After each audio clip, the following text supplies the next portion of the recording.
Thank you for releasing me. Hey guys, TK here for episode 1 of NPC Library. That's NPC Library. If you look at pop culture, the dragons are seen as generally awesome characters. Except, of course, those big red dragons you see in such things as World of Warcraft and The Hobbit. Don't get me started on Smaug.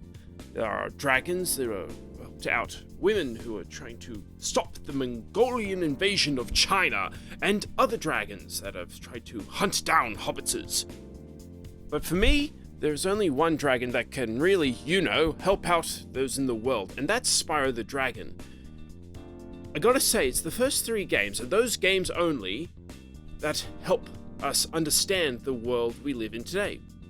Especially for me. So that's why I decided to write from these characters from these games. Now, for me, the dragons are the main populace of what Spyro is. They help you out, whether it's understanding the world of today, by understanding how to take down Nasty Nork or his many different bosses. In the epilogue of Spyro 2, there is a dragon that drops by in Avalar to help out Ripto, and in Spyro 3, they talk to him about the geography and history of Dragon, but fail to mention someone who could murder him. Ugh. Just like every video game, there is a main populace to the series, whether it's the teensies from Rayman or Toads from Mario. There is always a populace that is there to help you out or needs some kind of saving. Unlike the other games, the dragons have a type of culture to them, whether it's making art or fighting glorious battles. That's why I decided to start on this series. Keep your horns on, Spyro! You have much to learn first. Do you know what that dragonfly following you is doing? The dragons in Spyro the Dragon don't just live their day-to-day lives. They are studiers of art, who fight in great battles and sit on tails. Unlike people who help only for their own gain, and friends who can be a little bit distracting, dragons will always be there to guide you through life's troubles. Not literally, of course. There aren't dragons in the real world. You see, when it comes down to it, this game has so much going for it. I know that I was loving how creative and exciting these characters could be.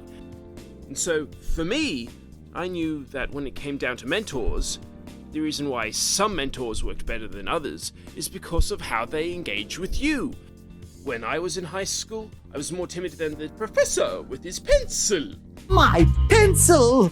And then I met a lovely lady by the name of Brenda Karp, who went and showed me how we can be, much more than who we are right now. And with her help and the dragons at community college, I was able to understand the world outside of high school. And with her help, I've had this massive amount of energy that I can show you today. But this isn't about me. This is about how you can find dragons first. That's all I can tell you. So what can you do if you find dragons in your own life? Mentors come from all walks of life. These can be doctors, teachers, or many other people in the world of today. Take it from me, the only thing stopping you from asking for help is pride. I get it, you want to achieve greatness by yourself, but life's confusing. We have a great deal of relationships in our day-to-day lives, but by consulting those mentors, we can learn more about the world we live in.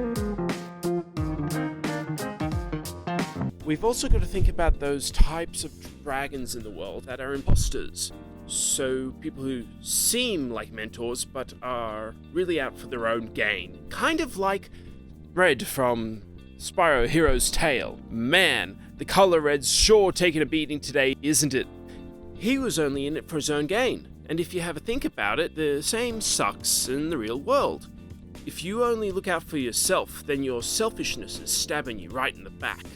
By helping out others, you are not only developing who you are, but you are growing as a person. with everyone else too, so you can Stay strong, like me.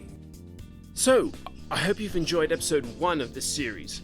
Next time, I'm going to be talking about Hunter. Not Haunter, not Gunter, but Hunter. So, I hope you sit back, enjoy the week, and see you next time. You gotta believe.